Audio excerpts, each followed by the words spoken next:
Good afternoon. You have to understand, I'm on a set of performance metrics today. I have 5 benchmarks I have to hit to get a t-shirt at the end of my presentation. And the first is to get a robust response from the audience. So let's try this again. Good afternoon. Thank you. Okay, that qualifies for number 1. Thank you. All right, so we've done the transition. Great, we've done the mic.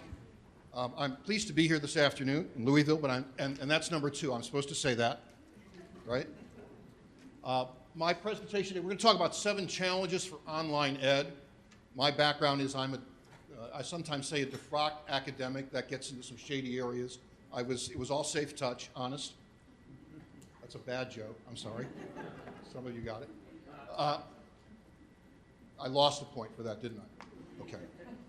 And the overview is, I want to talk about the landscape for online education, sort of where we've come from, where we are today, and then talk about some of the broad institutional challenges, or what I would characterize as 7 key challenges for institutions who aspire, who will be successful in online education.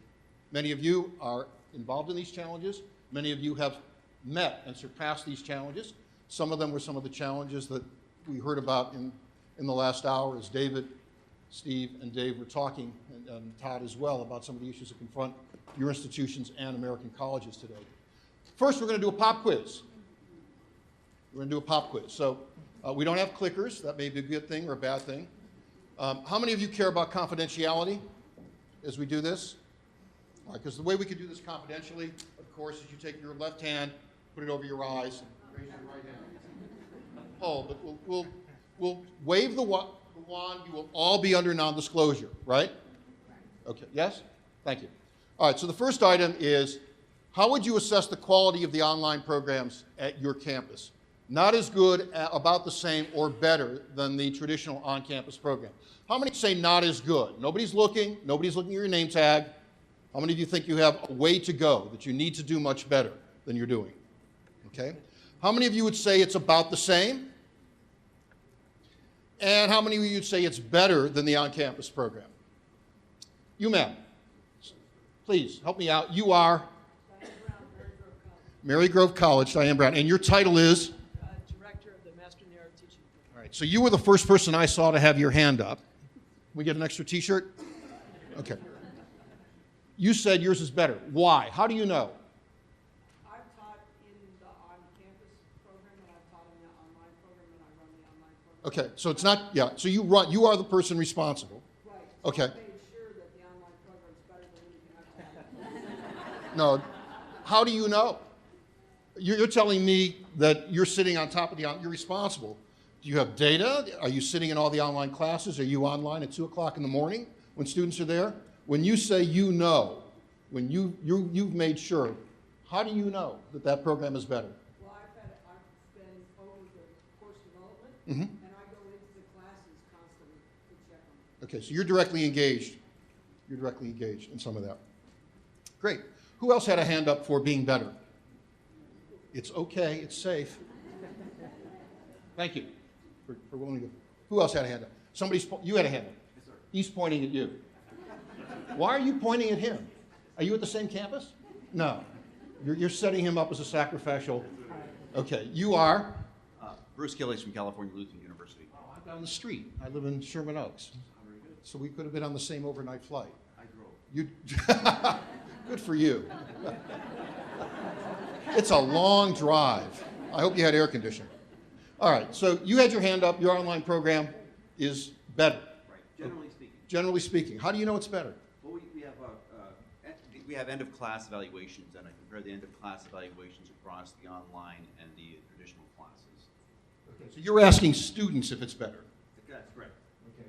What other performance metrics data do you have to compare online versus on campus? Well, generally, loosely speaking, and not really a valid aspect of it, would be the GPAs. Okay. Anything else? Focus groups. From a qualitative perspective, we do focus groups. Okay, so you're collecting some data about this.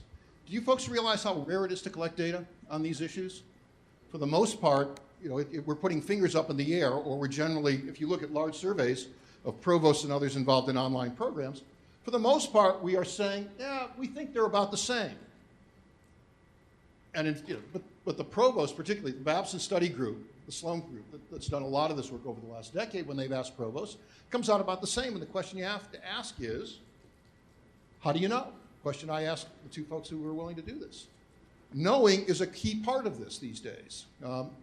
In terms of the public conversation as well as the on-campus conversation about online education. How many of you think your online courses are more difficult than your on-campus courses? How many of you think they're easier? How many of you think they're about the same? How many of your students think the online courses are more difficult? How many of you think the faculty think the online courses are more difficult? Many of you are laughing, but not many of you are putting your hands up. Let's try that again. How many of you think your faculty think it's more difficult to teach online than on campus? Well, that's a different question. Yeah, all right. You lose the point. That's a different question. I'm not going to get that T-shirt, am I, Dave? Thank you for keeping score. It's tough. It's a very different experience than most of us have in terms of our own training and experience. Let's do one other item from the pop quiz. Your child, age 20, or it could be your neighbor's child, or a relative of some sort, has to take a widgets course at your institution. We use widgets because that's generic. You all teach widgets at your campuses, don't you? Anybody not teach widgets? All right. What do you recommend? Definitely online? Definitely, well, probably online. Doesn't make a difference. Probably on campus or definitely on campus. How many of you tilt to going online? How many of you say it doesn't really make a difference if you take widgets online or on campus? And how many of you say definitely on campus? And how many of you don't want to see me being voting? Because that's most of you. Pardon? F. Definitely online? How many of you say definitely online? I understand, but what strikes me is that most of you are keeping your hands down. Did I offend you? That's really striking because most of you essentially are abstaining, aren't you? How many of you actually voted? Now be honest. How many of you said A through F? Yeah, most of you kept your hands down, which means either you don't want to offend any of your children, you love them all, or you're just not sure which you would recommend. And that's a really interesting, quick sort of polling the group, given that this is a conference about online ed, that Learning House provides services to support your online ed. And either you're saying it really does, and none of you, even the largest option, the regression to the mean, as the statisticians would say, you could have said no difference. Either would be just fine, and most of you didn't do that.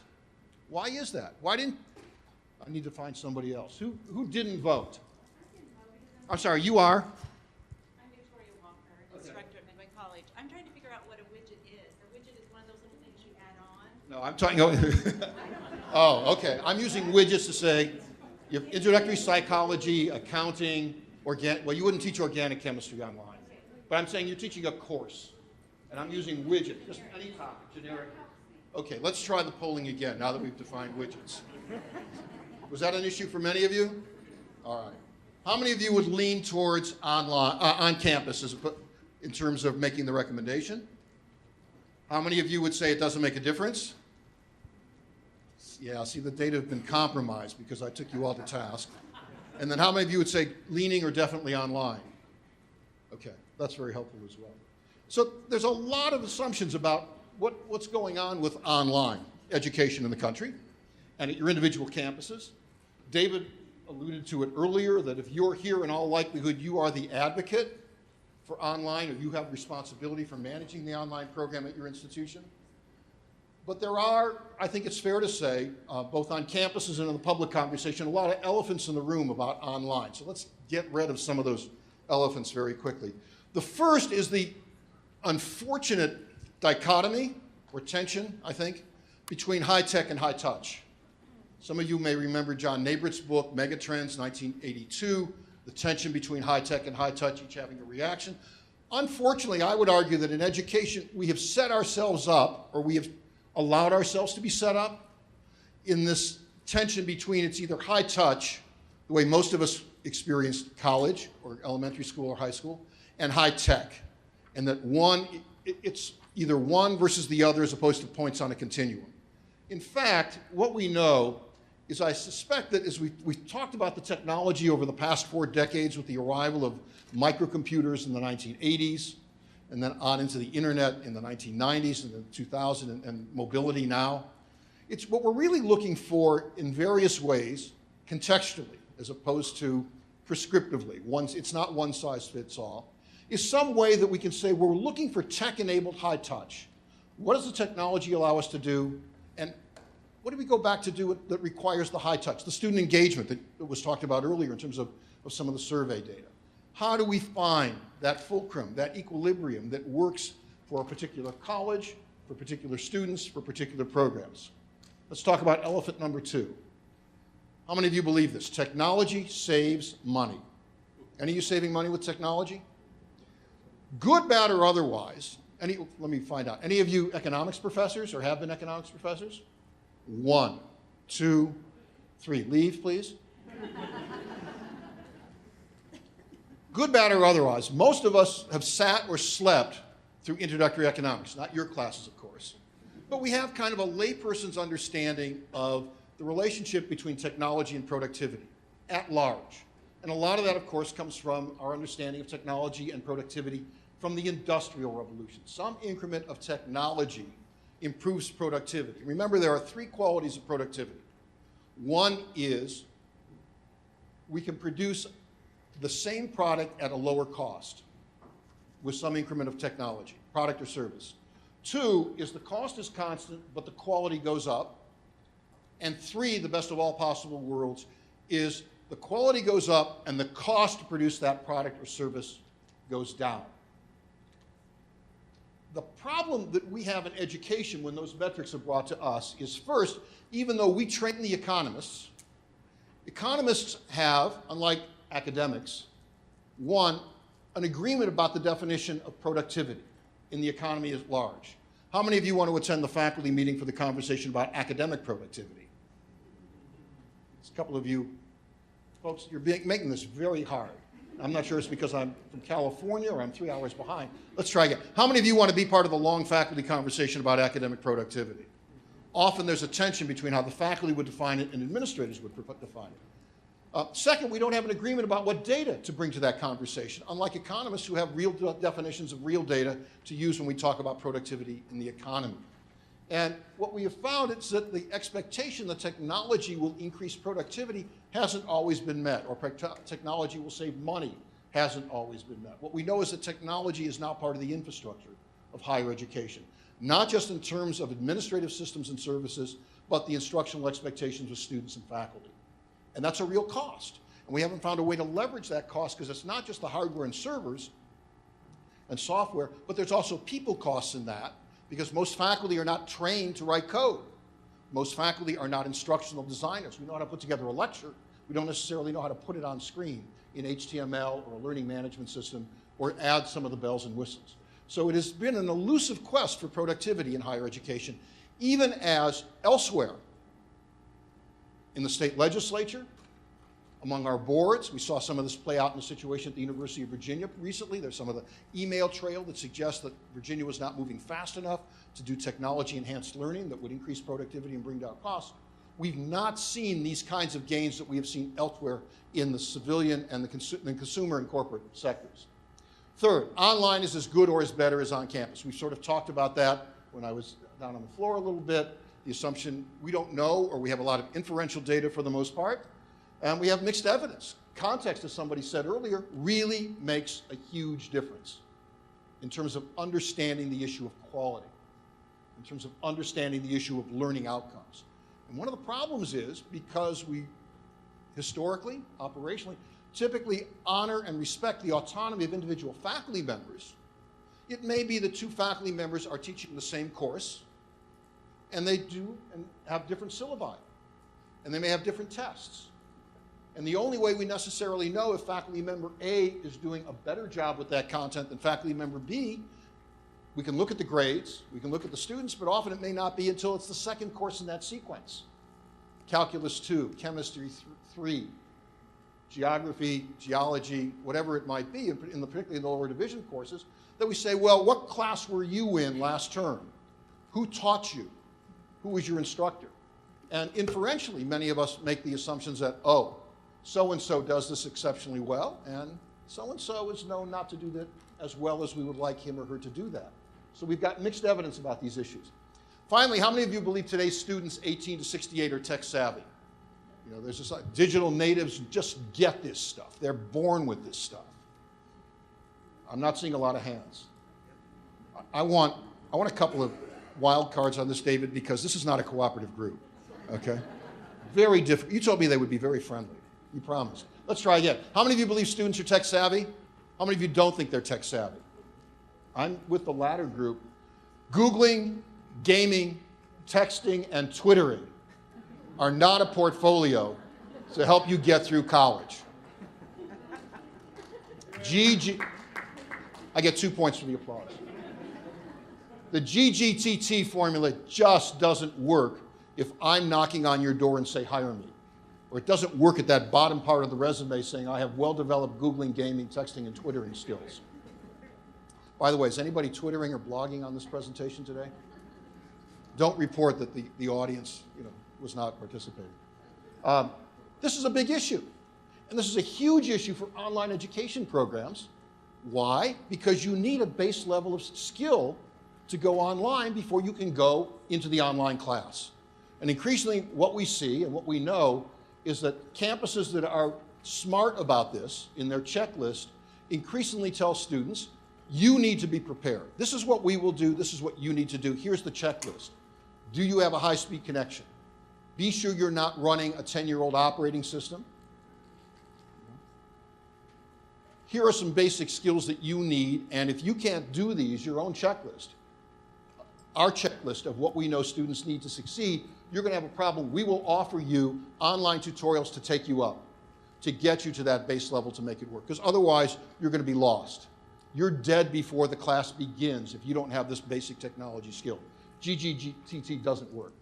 So what does your campus do well? Somebody? What does your campus do well in terms of your instructional program, your institutional mission, and the experience at your students? How many of you think you have great campuses? You should all be raising your hands. How many of you are very proud of the academic experience that your students have? Okay. Why? You are? I'm David File, Iowa Wesleyan College. Okay. What do you do exceptionally well at Iowa Wesleyan, David? I touch both, I think, online, both through online and face-to-face. Unfortunately, you gave me the right answer, and I can't come back and ask you, because you Have your points. half a T-shirt. Let's see if he gets another one. Who else thinks their campus does stuff really well, online and on campus? What about just on campus as opposed to online? This is one of the hardest issues. What is it my campus does well? This is what you have to convince the accreditors of. This is what you try to convince faculty of when you're trying to recruit. This is what you convince your board members of if you're trying to bring people onto the board. Why should you stand up and stand with us? Your alumni, why should you give us money? What was unique about the experience at Acme College or Acme State College or Acme Community College? What did we do well? What do we do well? What messages do we convey? And what's, unfortunately, again, too often we split this out between what we do well as Acme College and, well, this is our on-campus program. The online program lives in a separate world. The point is we need to stop this nonsense about separating online versus on campus. It's about learning outcomes and finding the right context. So at the risk of shameless self-promotion, this comes from a piece that I co-authored with Ellen Wagner at WCET. Some of you are familiar with WCET. Going online requires colleges and universities to commit to informed discussions about thoughtful and assessments of quality for both online and on campus. These are not separate silos. Nobody asks, if I come knocking on your door, did I take a math or a marketing class online or on campus? They want to know what I know about math or calculus or statistics or marketing or accounting. Let's end the silos. Let's break through the silos. The issue is about learning outcomes. Are the students in your online classes that are the same classes often, same topics that you're teaching on campus, have the same set of learning outcomes? If not, you have a problem. And the question is, how do you know? It's not learning online versus learning on campus. It's learning about something. Widgets, accounting, marketing, chemistry, physics, biology, nursing, whatever the topics might be. The conversation is what students learn and how do we know they're learning. So if nothing else, let me first emphasize let's break the silos of saying online resides in a separate world with on campus. It's about learning. Again, nobody knocks, when you go into it for an appointment, nobody asks, did you learn it online or on campus? They want to know, what do you know, and how do I convey that to you? Let's map the landscape very quickly. Online has taken off. Despite the debacle of the dot-com era, and there was a debacle in the late 1990s and early 2000s, of lots of colleges and universities, perhaps some of yours, and also a lot of for-profit entrepreneurs coming in and saying, education is ripe for disruption because of technology. And remember, the technology at that time, yes, it was a computer, but it wasn't high speed, it was pretty much POTS. Modems, plain old television service. Those sounds on modems late at night through AOL and other services. Online has taken off, despite what was a debacle. A lot of institutions went into online education, late 1990s, early 2000 period. Fathom, Columbia University invested and lost upwards of $25 million. The whisper numbers, it was a lot more. The British Open University chartered in Delaware, second British invasion, they came and they turned around. Western Governors University was going to enroll tens of thousands of students. Those numbers never quite materialized. It's sort of reformed itself. It's moving along with a different curricular model, but never quite reached the promised numbers. But we see, nonetheless, in part because of the efforts of many of your institutions, these numbers, according to the Sloan surveys, continue to grow, and it's a quite striking set of growth. Some other things we know is that this comes from the work that I've been doing with Inside Higher Ed, our surveys of presidents and provosts. Presidents, any presidents here today? Okay. Presidents have great expectations for online ed, in part because it's a way to serve mission, and in part they believe it's a way to generate revenue.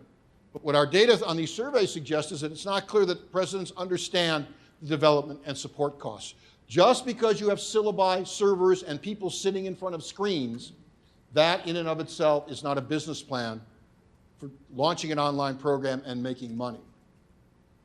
The content is the easy part. The hard part is the infrastructure for faculty and students, the instructional development, it's the assessment, it's the feedback, it's how do we know what we're doing, how do we know we're doing well? Is it consistent with our mission, or are we just pursuing online because we think it's easy money? We also know, as we look at the pipeline, large numbers of students in high school have an online experience before they get to college, either because of opportunities or because of state mandates, already in many states and coming to others.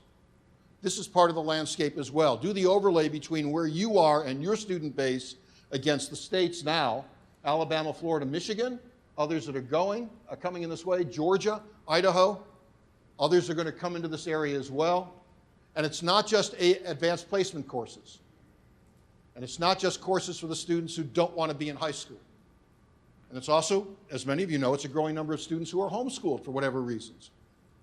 Growing numbers of students have prior experience with an online course as part of their secondary experience before they get to your campus. Traditional learners. Growing numbers of adults have an experience with an online instructional experience as part of the training experience that they have in the workplace. So this is not a new and unique experience for many students. Maybe the way you do it is a little bit different. Maybe the way it's being offered by campuses is a little bit different. But there is a growing understanding of how this works on the part of many. And this is the rising tide that confronts you as you look at the demography, not only of traditional age students, but also adults coming or coming back and coming back again to post-secondary institutions. So the question is, do online students perform as well or better? And this is this is the hard question. This actually, in the Chronicle last year, study at Carnegie Mellon, not for an easy course, but for a logic course. Any of you ever taken logic courses undergraduates? How many of you wished you had taken a logic course as an undergraduate? This is not a very responsive group. I will tweet that later. The question is, why? Get past the surface numbers, and you need to ask, why is it? Are these better students? Are they different students? Did they have better teachers? Was it the same content? It's not enough to look at the top-level descriptive numbers and say, oh, online is as good, not as good, or better than on campus. It's about the learning outcomes. Which courses lead to what outcomes and how we understand these issues. Let's look at another one. Many of you are familiar with the mega study from the U.S. Department of Education, almost 1,000 studies. And if you did a surface reading of the executive summary, many people said, we have found the definitive research. This is 1,000 studies commissioned by the Department of Education looking at online education, and it says, as it did a little bit, sort of, if you look for it, in the executive summary, online was as good as on campus or traditional models. In fact, what the study really said was, it's all about time on task. It's not about the technology. Read deep into the report, and the report actually says there's nothing to suggest that the online makes a difference. It's about the time on task that students online or on campus invest. And that goes back to basic learning theory.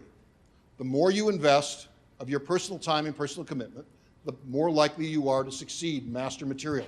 We saw these same set of outcomes, for example, in the work that was being done at Purdue University, one of the first places, along with the University of Georgia system, that was doing large population research studies of the impact of the learning management system. During the decade of the 2000s, the big question was, do LMSs enhance student performance? This is for on-campus classes, let alone online.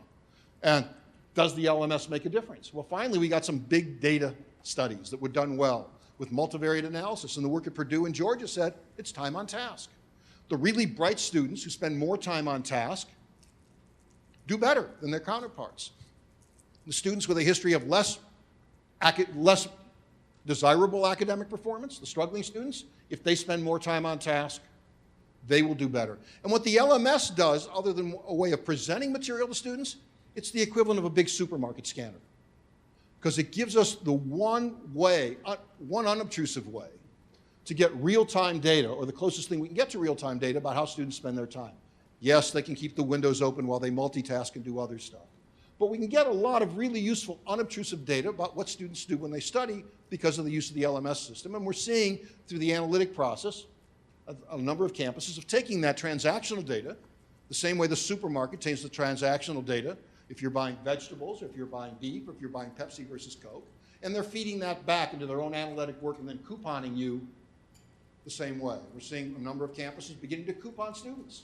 2 weeks into the course, they've got models that say, Casey, based on what we know about the way you are studying in this particular course, you're going to be in trouble because we've been watching you. Here are some ways you can do better. That's a version of couponing, the same way you get it at the supermarket. We're using the transactional data to affect what's going on. Next set of data actually comes from work that we did with WCET, a survey of about 200 individuals across the country who are, like many of you, responsible for online learning, the coordinators at their campuses. What are the barriers to expand? Well, it's not employer resistance. It's not the accrediting agencies. Look, it's us. It's the internal issues. We don't have the resources to invest, or we have faculty resistance to teaching online. The problem is us. It's not the external stuff. It's not the federal requirements about time or learning outcomes. It's we don't have, or we're not doing this well. It says a lot at the national level. Again, your individual institutions may be different. What about faculty acceptance? This actually comes from the Sloan work. Faculty at my school, and this is out from last year, accept the value and legitimacy? Yeah, not so much. Not so much. This may be the experience that many of you have at your institutions. Faculty are uncertain. It's different. I've not done this before. This is not the way I went to graduate school. Some are concerned about job security. Put me online. Where do I go? What happens to my intellectual property for my course if you record it, if you put it on lecture capture? All kinds of issues that make this different and make it uncomfortable for many faculty. And the issue I'm going to argue consistently through my presentation, the conversation about going online is not about the institution. It's ultimately about faculty and making the world safe for faculty to go online, because this is so different for so many of us in terms of the experiences we have and understanding it. And part of what makes it possible for faculty to go online is we have to go beyond opinion and epiphany and bring evidence into the conversation to say this stuff works. It works in terms of the faculty experience. It works in terms of the student learning outcomes. Because if it doesn't, then there's no compelling reason to do it. And that's been one of the biggest challenges we've had. Bring data to the conversation as opposed to just epiphany and opinion. Online programs are about the same. We're essentially doing on campus what we're doing online for the most part. We're offering the same courses at many institutions across all segments and sectors, which in theory should make it pretty easy, or at least easier, to do the assessment work. If we're teaching calculus, if we're teaching nursing, if we're teaching marketing, if we're teaching accounting, if we're teaching any one of a number of things, comparable courses online and on campus, now we're able to do research about the learning experience and the learning outcomes of students. The sad reality is too often we don't. Certainly that's what we found with the Managing Online Ed survey that we've been doing with WCET. Too often it's a different syllabus, too often it's a different set of learning outcomes for the course that may have the same number. If you don't know, how can you know, is really the question. And we need to know. You heard Dave talk about some of these issues earlier in his presentation. We also know that there's a great deal of flux in the organization of online ed programs. Again, from the Managing Online Ed, almost half, more than 2/5, said they've reorganized online ed at their campuses in the last 2 years. 3/5 said they expect to reorganize again, and notice the overlap. We did it, we're going to do it again. We're trying to find the organizational models. One of the most striking things that we learned about organizational issues, on many campuses, the chief technology officer, the chief information officer, is the operating officer for online education, which is interesting if the technology is the mechanism for delivery, but makes no sense because the technology officer, with due respect to, how many of you are CIOs or work in the office of the CIO? You're not an academic officer, are you? You're not responsible for program. You're responsible for an infrastructure. And yet, this is an academic program. These academic programs are typically the responsibilities of deans, department chairs, and vice presidents, not the folks who provide the infrastructure for delivery of instruction. So it speaks to these issues. And what drives the reorganization? Budget in difficult times in both public and private institutions, coordinating resources. We have a change. Somebody comes in above, somebody leaves. We want to move the deck chairs and the org chart around a little bit. Any one of a number of issues, but it's an organizational model at many campuses, public and private, large and small, that's in flux. Also, let me warn you about this one. How many of you think your programs are ADA compliant? You're right.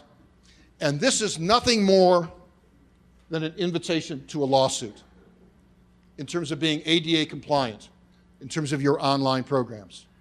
Victoria, you're smiling at this. I'm guessing you encounter this often in your work with campuses. The day we presented this data at the WCET conference was the day that Penn State got sued by the American Federation for the Blind on just those issues of ADA compliance and access to disabled students.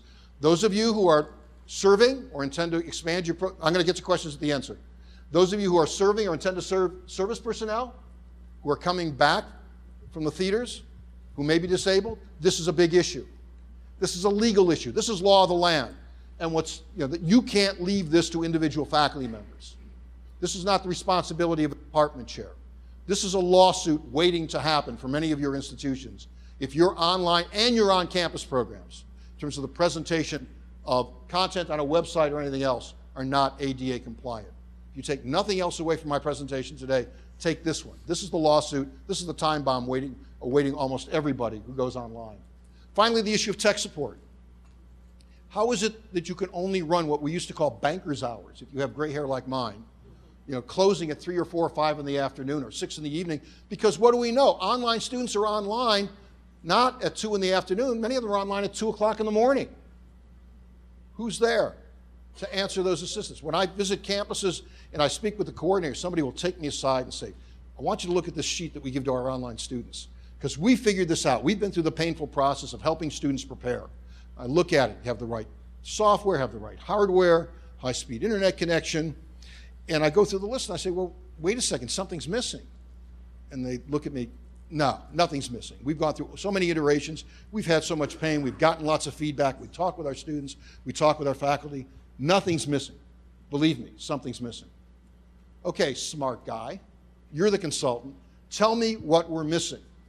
Well, I don't see anything in this list of the sort of prep specs that you're giving to your students to ask if they have a 14-year-old in the house. Yeah, why do we need ask if they've got a 14-year-old in the house? Well, your help desk closes at 8 o'clock. Who's going to do technical support? Serving the students where they are as opposed to where you want them to be is essential at online ed. And if your help desk and support facilities close when they're open, you have a big problem in terms of assisting students in this process. So let me switch. Let me talk about the 7 challenges. The first is vision, mission, and congruence. You saw from the earlier slide that presidents think online is a good thing for serving students and also raising revenue. How does your movement in, or your expectations to go into online, align with the mission of your institution? The second is faculty. I'm going to come back to these in a little bit more depth as we go through this. We have to make the web and we have to make technology safe for instructors. Ultimately, this is about faculty. It's not about content, it's about faculty as the implementing mechanism. How do you make your faculty feel comfortable, feel confident, and feel that they are able to teach in a way that generates the kind of learning outcomes that they know and understand in a classroom that they can do and provide through the on-screen experience? What do you do about your curriculum? How do you enhance it? How do you add value to it? How do you update it? How do you make sure it's consistent if you've got multiple courses or segments of the same class online and on campus? What's the necessary infrastructure, not just for students, but also for faculty? Help desk, instructional design services, other parts of this. The technology is more than just the LMS, although the LMS obviously is sort of the vehicle of delivery, the learning management system. We know there are campuses that use the LMS. One, that almost all campuses have a license for an LMS. And 2, about 80% of the activities and 20% of the features and functions. How do you leverage the LMS more than just hanging a syllabus and a couple of video segments on a screen? What's the integration, stem to stern, with all your academic programs, with your courses? What's the integration with student expectations? Have you talked with students candidly before they begin their program so they understand that if they're doing an online course or an online program, they confront a greater responsibility than if they're sitting in a class? From the beginnings of what's your technology portfolio to their responsibility to make an effort to engage with others through the screen as opposed to the classroom. And finally, and this complements some of the things you heard from Dave earlier in terms of the new offerings from Learning House, how do you deal with assessment and quality issues? Let's go through these. Mission and congruence. Why are you going online? Why are you doing this? Why does this make a difference to your institution? Is it pursuit of the money? Is it because a board member has said, gee, trains leaving the station, boats leaving the harbor, everybody else is going to do it, so we have to do it for a defensive purpose? How does going online align with the mission of your institution? Are you in it for the money? Or in fact, is it consistent with the mission? We've seen a number of campuses just do it for the money. We've seen others that say it's an expansion of our mission to serve a particular group of students, a new clientele that we would like to reach. Think about that in a checklist in terms of the conversations that have happened at your campus or that may happen at your campus after this conference. The faculty issue. What's the faculty issue in online at your campus? Is it a struggle, as it is at some institutions? Are there eager early adopters? Are those early adopters reflective of the larger faculty? Or are they going to alienate because they're the people that always do the technology? And while we started doing this, when we started doing the technology thing, we thought, we will assist the early adopters and they will infect all of their colleagues because they'll see it works. And what we learned is that the early adopters don't infect, they intimidate. Because I'm not like Susan. I'm not like Paul. I don't get the technology thing. I don't find it particularly fun. I'm not convinced it makes a difference. Show me the data. What are we doing for instructional development? What are we doing for training and support for faculty? Our national data suggests that going online at many institutions, about half require faculty to do some training before they do their first online course. And that training averages about 20 hours, which means a significant investment of institutional time and institutional resources and faculty time and resources before teaching your first course online. But imagine the consequences of not doing that if we're teaching a particular course. Again, my much beloved widgets course, or a marketing course, or an accounting course. Your campus is offering 3 different sections, one taught by a regular faculty member who's possibly tenured or is in the tenure track, second taught by an adjunct, part-time, who's come in because you've got rising demand, and a third because you want somebody online to offer that and give your students 3 different options. The person teaching online gets 20 hours of additional work. Some of that may be about the technology and the implementation mechanisms. Some of that may be additional instructional development. Which course do you want to be on? Do you want to be in the one with the full-time faculty member who's done it a lot? Do you want to be in the course with the adjunct, who may have been hired recently, who on many campuses is given a campus map, last term syllabus, the textbook, and maybe a parking pass, and said, you're meeting in the center building 216 on Monday evening at 6 o'clock, good luck. Or do you want the faculty member who's had some additional training and going online? In theory, it's the same class. Operationally, they could be very different learning experiences and very different teaching experiences for individuals. What's the feedback mechanism? Quantitative and qualitative in terms of faculty. And what's the tone and tenor of the feedback? Too often we use data as a weapon. We need to change the conversation in our discussions with faculty members, with department chairs, and at the institutional level. Data are a resource. They help us answer the question, how do we do better? What do we do well? Where can we improve, as opposed to how did we screw up? We absolutely need to change the tone and tenor of those conversations internally and in our conversations with external authorities. Data are a resource. They're not a weapon. We have to stop using them as a weapon and use them as a resource. What do we do well? How do we do better? Managing Online Ed Survey, again, I talked about that. US News, for those of you who are playing in that game or feel you have to play in that game, look at training as part of the ranking issues. Sloan C, this is some of the programs that the Sloan Foundation, through their annual meetings, have sort of tagged as winners. 12-week program. What are you doing for faculty development to make your faculty feel comfortable, feel engaged, feel that they can master the content and the tools? Let's talk about curricula. Is there congruence? Are you teaching the same, even if it has the same title, the same class online and on campus? Common goals, content, assessment metrics? What are you doing to leverage the library? Are students who are in the on-campus online program at a competitive disadvantage with their counterparts in terms of library resources? Or are you providing a rich array of library-like resources as part of a bibliography and reference materials for your online students that's comparable to your on-campus students? Some examples of this, at University of Nevada, Las Vegas, the Kentucky Virtual Campus, building this infrastructure, aligning the curriculum. Not what are we doing wrong, how do we do well? How do we break through the silos of the separation of online and on campus to look at the learning experience and a consistent set of learning outcomes? Infrastructure. Too often, on too many campuses, we separate the online versus the on-campus. It's an ecosystem that begins when students first approach us because they do it online. What's the messaging that we have for our online and on-campus students about all our programs, let alone on-campus and online?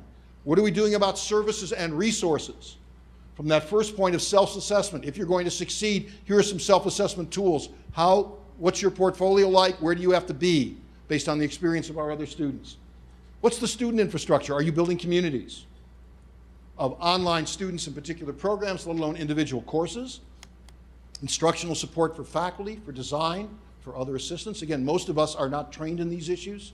Most of us have other competition for our time. How do you make us comfortable? How is it made safe?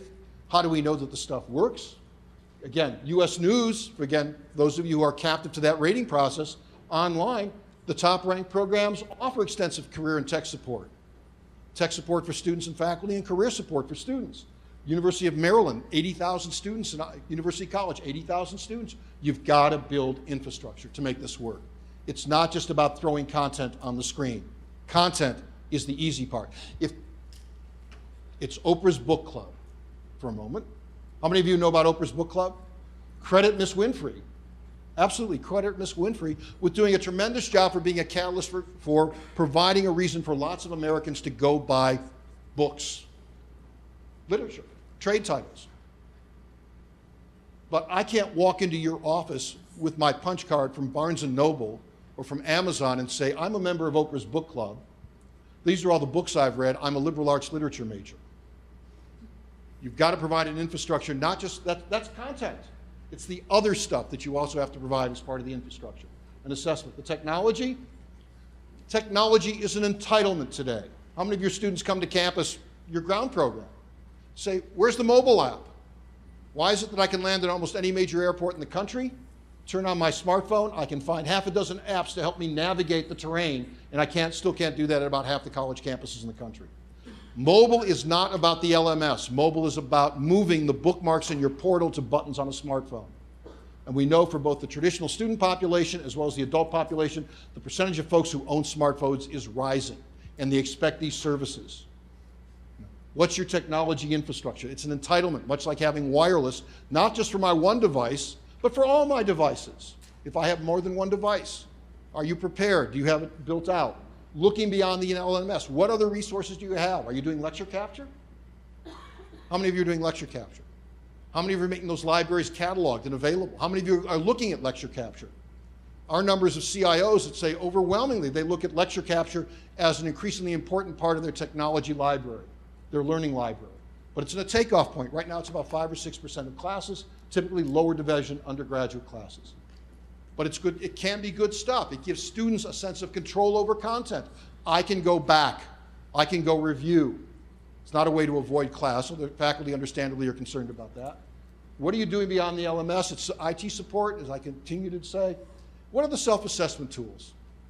Both in terms of my technology portfolio, how many of you are using e-portfolios? How many of you are looking at e-portfolios? It's an important issue in terms of teacher education in many states because of the NCATE standards, and we're seeing it bleed into other areas as well. Helping students and faculty understand how to do that, how to build them, what are the components above that, and the right tech tools. It's not just technology, but the right tools. Managing online ed. I mentioned tech support earlier. U.S. News, good, bad, or otherwise. Many of your institutions, if you're going to play in the online world, are going to be caught up, as you are perhaps in your day-to-day campuses, in what's going on with U.S. News.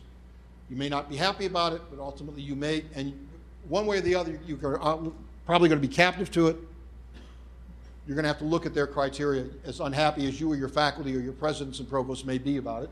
And lecture capture. Are you building libraries that complement and supplement key parts of your curriculum, both in terms of core courses and people who come in to visit? Distinguished alumni, folks who are on campus. How do you leverage those resources beyond the class? What's the integration from front to back, stem to stern of your online and your on-campus program? Do you use orientation as an opportunity to visualize? Think about what happens for traditional full-time undergraduates at many of your campuses. They come in, they're 18 years old, they're out of high school, they're fresh-faced, they're eager, their parents are eager, and we talk with them about what college is about learning, about personal development, about intellectual development. What do we do for our online students? Not as much, typically. We don't help them visualize the path through individual courses and through academic programs the way we do with our full-time undergraduate students. We need to help online students visualize that path. How do I get from here to there? It's more than just the alignment of courses, getting through the roadmap to be a business major or a music major or a nursing major. It's how do I visualize my college experience? How do I leverage that? How can I build my own personal roadmap? How can you help me do that? Visualize that experience. How do we facilitate at each step along the way? Access, entry, registration, participation, and completion. And the feedback in a timely way. Not just at the point where a student is not doing well, when effectively he or she says, I'm out of here for the on-ground campus, or just doesn't show up on screen, where they want to withdraw, and effectively we kind of rip off their epaulets and break their sword. And then we try to save them with an exit interview that says, why are you leaving? And they mumble something about family commitments or financial aid or work, which may or may not be the actual root cause. How do we look at this integration of the student experience, and how do we visualize the student experience all the way through? Century College does a life plan, helps students visualize this process all the way through. Drexel, with corporations. The data that Dave showed earlier from the online student survey said that employers play a big role with adults. What's your alignment with adults in terms of visualizing this process as well? How are you attuned to what your students and the employers that are making that reference saying about your program and your students in that experience? And then finally, the seventh challenge is assessment, continuous quality improvement. And again, it's not a matter of what did we do wrong, it's what must we do better. What are students learning? How do we know? It's not on campus versus online, but it's learning in any and all environments. It's the employer input, it's the feedback loops to students and faculty in a timely manner. Again, at the risk of redundancy, it's data as a resource, not as a weapon to be used against either groups. WCET has a large project with support from the Gates Foundation, looking at an incredibly rich array of data. Part of what's unique is not just the size of this project, but also a number of for-profits are opening up their data files to share for analytic purposes what's going on with the student experience. They're looking at transcript as well as transactional data to understand the experience in online courses. At Central Florida, about half the students take at least one online course. They're looking at that experience as well, comparing the experience of the same students online and on campus. Data as a resource, data as a feedback mechanism, data to help us understand what we do well, what must we do better. This comes from the WCET campus computing stuff. Again, notice the ambiguity about this, because you got a lot of regression to the mean. Those large gray areas are intentionally colored gray because both people are largely saying, yeah, I'll punt, they're both about the same. Which is better on course completion? Well, actually, you have data on that. You should. Your information system should tag what's going on with course completion between if you're taking the same courses online or on campus. Retention, you should have data about that. This is not an assumption. You know, or you should know, what the experience is about retention term to term and over the course. Learning experience is a little harder. That one's a little more intangible, but we should be making efforts in those areas. Academic outcomes, employer acceptance of credentials. These are all things that we ought to know. Inquiring minds want to know, need to know. These are the questions we should be asking, and we don't have good answers to these at large. Many of you may have or are moving towards answers to these at your individual campuses. These are important questions. How do you know? These are some examples of different places to go. I was very, honestly, I had not seen Dave's presentation. The fact that Learning House is offering these modules is a great thing, and I personally applaud you. And that's not a solicited comment. That's the kind of stuff that's essential. It's the question of how do you know? How do we feed that back to our programs? We just don't let them run and deal with opinion and epiphany. It's bringing data to the conversation, but not just numbers, because the danger with numbers is we lose the nuance. And you have to understand both numbers and nuance in this process to answer the question, what are we doing well and what are we doing better? And I want to talk about faculty. I said earlier that faculty are at the center of this universe. That's not necessarily what you would hear if you went off campus. So why doesn't the institution make the faculty do this? Campuses don't work that way for the most part. Presidents and CIOs and provosts don't have command and control, typically, of this process. Faculty do the instruction. They do the heavy lifting. Many of you are faculty. Many of you work closely with faculty. We have to let faculty have to feel that this world is safe, that it's not just a matter that they won't be embarrassed by the technology, that the projector won't work, or the internet connection isn't working in my class, but in fact that they can teach effectively with this technology. And if we look at the most recent stuff from the Babson survey, just out from Inside Higher Ed, large numbers of faculty saying, I don't know. I have more fear than excitement about going with the growth of online education. Administrators, on the other hand, look at this in terms of enrollments, and they look at the landscape with the growing numbers and say, this is a great opportunity. We need to have this conversation, open, frank, candid with one another, between faculty and administrators. And remember, many academic administrators are former faculty. How will we make this work at Acme College, as opposed to we are going to do this at Acme College? How do we deal not just with the early adopters, but with everybody else who need to know that, in fact, this stuff works, it makes a difference, you can be effective, and you won't be embarrassed in this process. Making the world safe for faculty is a big part of technology, whether it's your on-campus program or your online program. I want to talk about visualization for a moment, because I think visualization is the key to talking about faculty. We're going into the Olympics in the next couple of weeks. And historically, sort of every 4 years at the Olympics, we get these backstories about the training of the Olympics athletes that are part of the running up to 10 seconds of the actual event and 30 minutes of the backstory. A lot of that is, if those of you who compete, those of you who are interested in the competition know that the training for athletes is not just physical, it's psychological. And a lot of that increasingly is the visualization. Imagine yourself walking onto the field, stepping onto the blocks, holding the pole, whatever the competition might be. How do you see yourself through that process? Faculty do that. We all do that. You know, all of you left someplace to be here. You made a visualization choice, as I did. I left my tie. Some of you brought ties. Some of you brought, however you dress. Each time we dress, that's a visualization experience. How do I see myself in front of a group? Good, bad, or otherwise. I speak to about 20 to 30 academic and campus conferences and professional meetings a year. When I was younger, the hardest part was dealing with content in terms of visualizing myself in front of this group.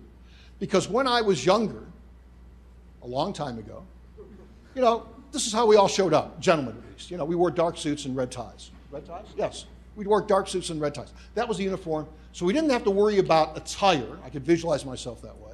And I worried about the content. That was really easy.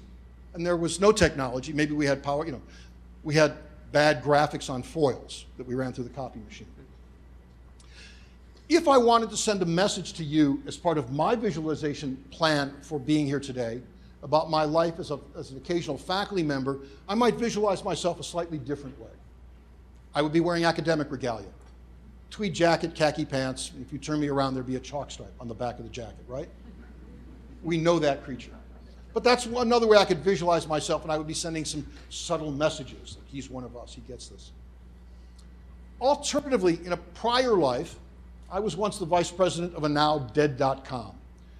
We spent $200 million of other people's money over a decade ago, and it was a grand and glorious experience. It was a company called Digital Convergence. We linked barcodes to the web, sort of an early version of the QR codes that many of you see these days, or know when you go through airline security. So if I wanted to convey something to you, visualizing myself and my presentation of self to this audience about my technology experience, my internet experience, I would be here today in internet noir. I would be channeling Steve Jobs, all black, my demitasse, and that would, you know, you would immediately get, oh, this is an internet guy, right? Bay Area, all black, because that's the uniform. As I thought about my choices today about how to be here in front of this group, the other option was I could be here in my red dress. Footnote, for those of you who are looking closely, those are age-appropriate opaque hose and matching shoes. Typically, the men don't get it. The women say, ah, who gets it? But, you know, if and it's more Talbots than Bloomingdale's, admittedly. But if I wore my red dress today, or in this case, my red suit, I would feel awkward. I would feel exposed. I would feel impotent. It would be a distraction to my effort to convey a message to you about online learning and the role of technology and infrastructure and assessment and the role of data as a resource, not a weapon. And this is the issue for many of us, men and women, young and old, is making the technology safe for faculty, helping us feel confident. For those of you who had young children or have young children or grandchildren, it's the Dumbo experience. It's the feather. We can fly, but we need to have the feather to give us that confidence that we can do this, and it makes a difference. Because faculty are called. If you look at the pipeline, if you look at labor market studies of who becomes a college professor, unless you live in a college town, unless you have a relative who's a college professor or faculty member, college students don't know about college faculty until they get to college. You look at, in a prior life, I was the associate director of UCLA's Freshman Higher Ed Research Institute. Many of you are familiar with the freshman survey program started by Sandy Aston, the largest continuing study of higher education in the United States. Surveys 300,000 college freshmen a year. It's an incredibly rich resource for both individual institutional data and things over time and in different groups of higher education. You ask college freshmen, traditional 18-year-olds going on out of high school, what do they want to be, what do they want to study, what do they want to be when they grow up? Well, they want to study business or music, engineering, science. What do they want to be when they want to grow up? They want to be doctors, they want to be attorneys, they want to be business professionals, they want to be wealthy. 0.1% say, as a college freshman, I want to be a college professor. So we get recruited. It's high touch. Somebody has touched us, safe touch, honest, safe touch. But somebody has said, gee, you do engineering really well, you do science really well, why don't you think about graduate school? And if you like graduate school, wait till you get to be an assistant professor. It's a lot of fun. That usually gets a big laugh from a lot of folks. Being an assistant professor is not so much fun. But it's a recruited profession, and it's recruited because we want to do well. We want to help. And the only way we do that is if we have confidence in what we know and how we teach. And the technology is disruptive. Help us get past the disruption. Help us feel comfortable. Help us feel safe. Give us the feather that allows us to do well for our students, to help them realize their aspirations. The feather has a lot of different components. There's one part of the feather that is support. There's one part of the feather that's data. Not what we did wrong, how we do better. How I can teach effectively, whether I'm online or on campus. How I can be an effective faculty member to help my students visualize and realize their aspirations in an individual course and across their collegiate careers. Thank you very much. Oh, I'm sorry. I should have ended there. Institutional triage, last one. Denouement. Ask what you do well. Ask what you must do better, and then ask how you connect the dots. Okay? There we go. Sorry.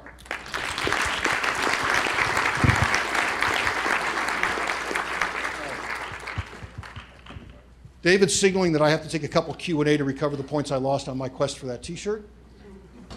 This group doesn't laugh. This group is very serious. So there's two options for Q&A. So one week you can step up to the microphone, or I'll come out.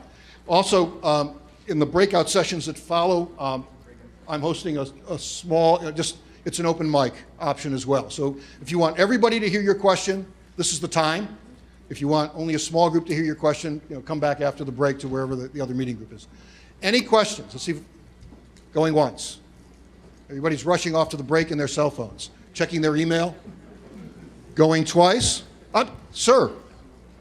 Yes, again, David Feil, Iowa Wesleyan College. I think as we've been working into the online environment, the biggest stumbling block that I see with both faculty and administration alike is the zero-sum game, where, especially for a lot of us in this room who are independent, small colleges, church-related or not, the question is this fear that, well, if we start letting our students take online, our residence halls are going to empty out. And that seems to be one of the largest stumbling blocks of overall acceptance of online programming, at least on our campus. So did everybody hear the question? Potential for cannibalization, in one sense? And it's a real issue for some campuses. I mean, one of the interesting and early experiences, for example, for eCollege, which is one of the early entrants, they had a pilot project with the University of Denver, 1996. And one of the surprising consequences for the University of Denver, they thought it would bring in online enrollments. What they found is students didn't want to walk across the campus in the middle of January. They went online. I don't know how you manage that one. Some campuses do, they segment their marketing. Some campuses say, bring it on. Our mission is to provide opportunity for some students will want the online for certain courses, and they will want the on-campus for other, even if they are primarily residential institutions. I think you just have to find, I don't have a good answer for you. You've got to just sort of deal with that in the context of your mission and your clientele, and in some cases by institutional edict, potentially. So, anybody want to comment on that as an alternative or a more substantive response? No, everybody agrees with that. Everybody wants to go get coffee. Casey, thank you very much. We appreciate your presentation. We've got a token of appreciation.